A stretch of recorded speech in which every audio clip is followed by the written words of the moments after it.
guys, what's going on? Coming to you live here from Three Lakes, Wisconsin, and just a quick shout out to all the subscribers out there. I cannot thank you guys enough for all your support and kind words and just commenting and watching my videos.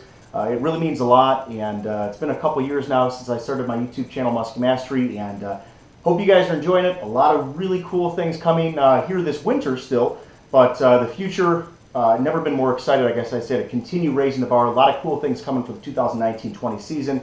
And like I said, before the opener here coming up in May this spring, I will have a lot more really exciting content for you from last season still coming out on the musky side, even on the bass side, and some tutorial videos here. So for those of you who watched my video, my episode 19, it was called Hang On at Night, and it was really actually more so a video about using lures that can trigger strikes when muskies aren't moving. And so episode 19 really detailed a time during the 2018 season where I had a handful of musky lakes that were really producing during arguably a kind of a challenging season. We had a late ice out, which I talk about a lot in these videos from season 2. And really I've got just a couple lakes that peaked early in the season and continued to produce muskies for me and my clients and for filming all season long. And they had that good weed growth present there. But this scenario in episode 19 was neat because, okay, I went out there, the weather conditions seemed positive, and I was putting myself on peak areas of a lake that had been producing muskies for me consistently since the musky opener. But I couldn't get any activity going on my usual downsized run and gun 500 series Bucher tail tinsel. I hit a number of different spots, did not see a fish. And so I said, look, I know they're here. I really don't think they've moved any. I've just got to figure out a way to trigger these strikes. And so I switched to the straight model ShallowRaider. And today in this video, I want to talk about the complete lineup of Joe Bucher Outdoors ShallowRaiders, all the way from the big 9-inch magnum ShallowRaider to the little 5-inch baby ShallowRaider and the 7-inch jointed and straight models. So I want to talk to you a little bit today about why I use them, where I use them, what the advantages are to each one, and why you would use them in a particular situation. What's the difference between all these sizes and the different body styles and such. So for those of you again that watched the episode 19, I was throwing this exact model. This is the straight model 7-inch ShallowRaider in blueback shad color.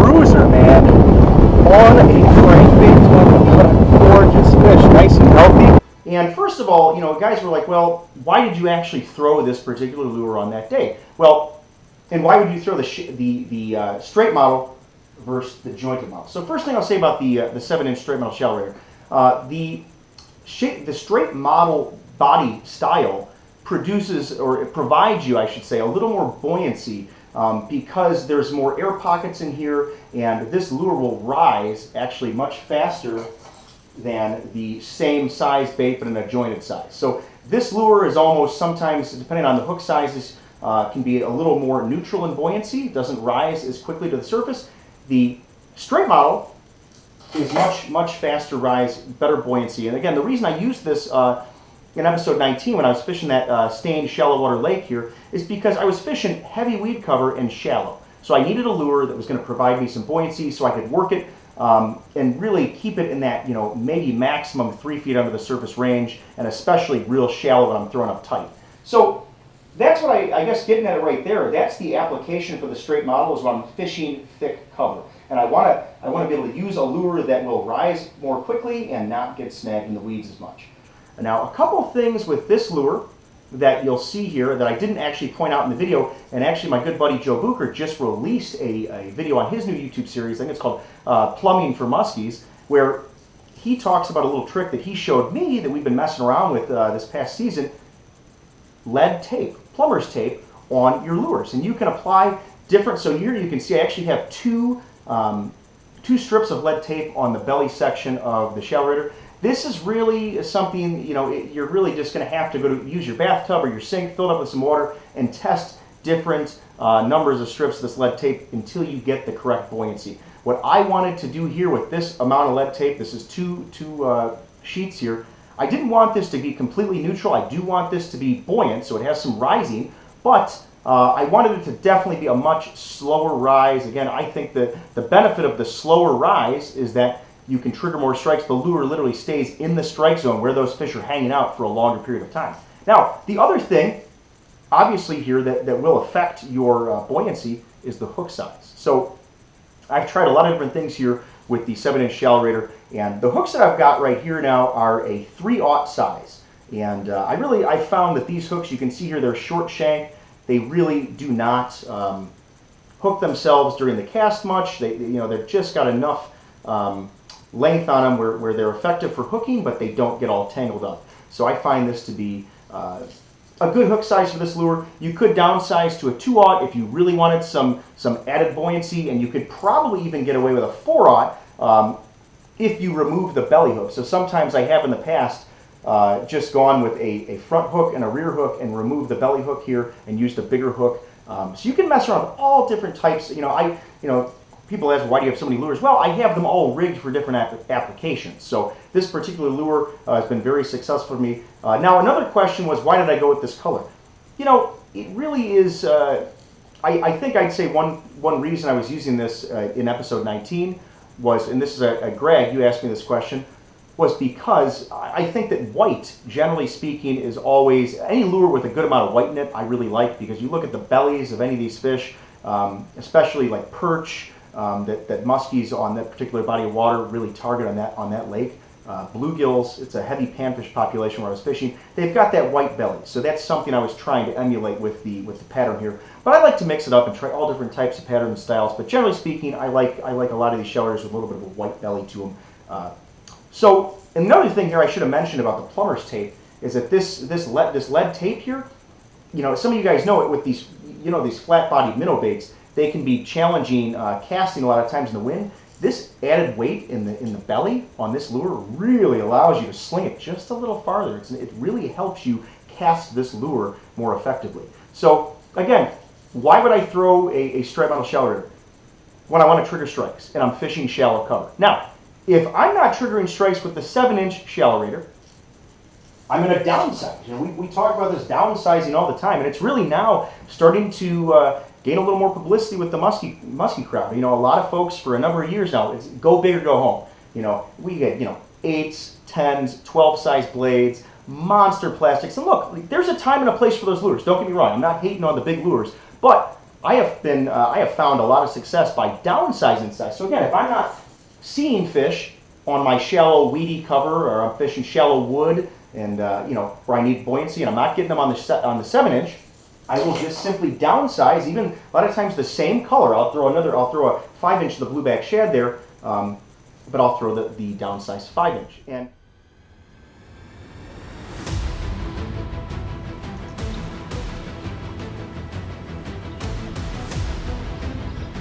oh, got him! Dude, so cool. That was so freaking cool. Dude, how cool was that? Oh, wow. Pretty good fish, dude.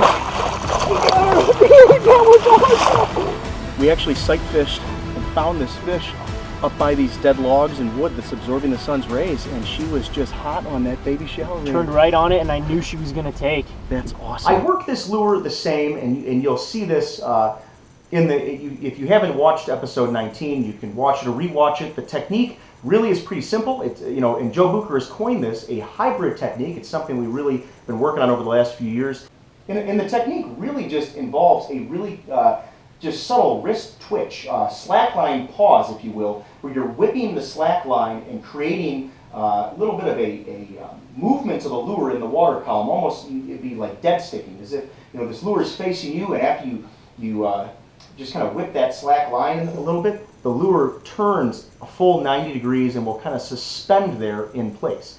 So that's kind of the technique. And then once you let it pause there for a second, if you don't get the strike there, I just start cranking the ShallowRaider, and it's just like any other lure. And and the name speaks for itself. It is a crank bait. I think a lot of folks can get caught up in actually overworking a flat-bodied minnow bait like this, where in fact I catch probably the majority of my muskies, as you're going to see in this video. If you rewatch it or just check it out, I catch most of my muskies just straight cranking these little lures. And the best thing about that is you get the lure to come into the figure eight. You can trigger muskies, I should say, in the figure eight with that straight retrieve. It's just like any other inline spinner or something that travels in a straight path. You can do that with these flat-body minnow baits. But again, the 5-inch is when I'm really struggling, not getting them on the downsized 500 Bucher tail tinsel. I'll switch it up to the flat-body minnow bait to trigger some strikes. And again, if I'm not scoring with the 7-inch, I will downsize yet again to the 5-inch, and oftentimes that will get some kind of activity or action, reaction out of the muskies. And hook size here, a little bit smaller. These are 2/0 size, short shank hooks here. And again, you can, just like the 7-inch, you can experiment with some lead tape. And also, somebody might ask, what size split rings do you have? You'll notice that all of my lures here, even the big 9-inch Magnum ShallowRaider here, all of my lures, I put a split ring on the line tie. And the reason for that, really, here I'll pull up the Magnum ShallowRaider, and I'll talk about this big 9-inch ShallowRaider here in just a second. The reason, a couple reasons I like this this split ring here. This is a size 7. Sometimes on the little guys here, the downsized 5-inch, I will actually use a size 5 on the the hook eyes here, and I have a size 7 up here on the line tie. I generally go with a size 7. Sometimes I will use a smaller split ring with the smaller lures. But again, getting back to my comment there, the reason I like this is because I think that split ring really allows that lure to get its maximum swing as it moves through the water. And secondly, you guys know that I, for the most part, use what I call the no BS system on my leaders. And what that is, it's just a regular standard piano wire leader. And I'll put a link here in the video or a description here on the screen of the model number for JBO. That'll be in the description on the video. But if I'm using a bigger bait like the 9-inch Magnum ShallowRaider, I'll use an 11-inch leader, a full-size steel leader. If I'm using the 7 or the 5, a lot of times, and I'm wanting to, again, talk about, we already talked about this as far as modifying things in the lure to get the buoyancy changes. Obviously, you can add some lead tape. We've talked about hook sizes, changing the hooks. But the leader is a humongous component to this, obviously. Now, if you're using the little 7-strand coated leaders by Joe Bucher Outdoors, those are really lightweight. They really barely have an effect on the buoyancy. But if I want this lure to even rise more slowly and I want to keep my hook size the same, I can just adjust the length of the steel leader that's leading the lure, and that will obviously really have a large effect on the buoyancy. But now going back, when would I throw the big Magnum ShallowRaider now? Now this, even more so than the other lures, this is a prime example of a lure that you just want to crank. It's a big, heavy crankbait. I will start off like I do with all my flat body minnow baits and give it a nice slackline twitch and a pause. But right after that, I am just cranking this thing. This gets more so for me here in northern Wisconsin. I throw this a lot for suspended fish. So when I'm fishing rock reefs or I'm targeting clouds of bait that are just suspended off these big rock reefs that are in the middle of the basin, I'll throw the big 9-inch Mag ShallowRaider. The reason that, again, why would I throw this? Because it's heavy. I can just bob it out there, and it really attains some serious running depth. This will get easily to the 9 to 10, I'd say easily 9-10 foot mark just on a straight retrieve cast. It really, you wouldn't believe it, but this lure, even with this square bill here, attains some serious depth on the retrieve. Hook size here, and I really mix it up all the time. These are a 6/0. This is a long shank. These, believe it or not, really don't tangle as much as you might think. I've had a lot of success on this particular lure with a longer shank here. So that means the distance between the top of the treble hook and where the hooks begin, it's got a longer length there. And again, I've done really well with hooking percentage on this particular lure. But this is a lure, again, I throw this around a lot of rock reefs. This gets a lot of trolling time. I haven't really talked about trolling in a while in a tutorial video like this, but I troll the 9-inch ShallowRaider a ton. I've usually got one guy or gal will have a straight model or a jointed model, 8-inch depth raider, and the other guy or gal will have a 9-inch Mag ShallowRaider for trolling. Really, you can attain some serious depth with this, and it's a great, you talk about another powerful diving bill that can take the abuse of pounding. You can see this lure is all beat up in the nose. I mean, I have just absolutely hammered rock reefs with this thing, casting and trolling. There are zero issues. This bait is literally bulletproof. And interestingly, with this large profile, as you'd imagine, it actually does have really substantial buoyancy to it. So you can really, actually, I wouldn't say twitch with the big lure, but you can walk this lure through broadleaf cabbage like you wouldn't believe. And you can definitely get some muskies to run into the figure eight and chase this thing down. So it's a great cranking bait.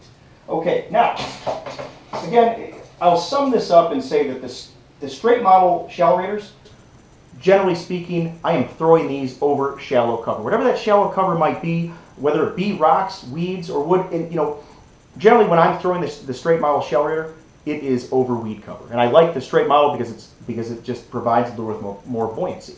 Now, let's bring out the 7-inch jointed ShallowRaider. Now, when would you use this lure as opposed to the straight model? So we already talked about the buoyancy, the added buoyancy of throwing a straight model lure. Now, the jointed lure here is not going to rise nearly as quickly.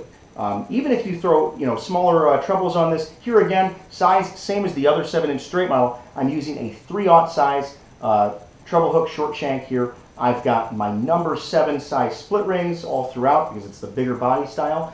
And I'm really using this again in applications where I don't need as much buoyancy. And a lot of times that's really when I'm cranking rocks. Shallow rock cranking, this lure is just absolutely deadly. As far as technique is concerned, I am not really doing much more than casting, and once it hits the water, I engage the reel and just start cranking. Just like any other inline spinner or top raider or something like that, a Bucher tail, with the 7-inch jointed ShallowRaider and anything, when I'm straight cranking it, I'm bursting at speed, slow it down, burst it, slow it down as you go into the figure eight.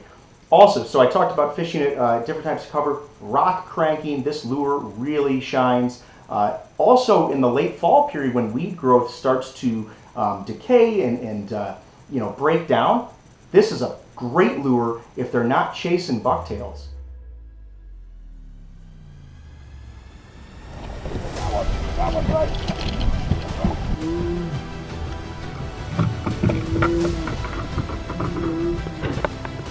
When the water's cold, sometimes switching to a bait that appears to be moving quickly when it's actually not is a great option.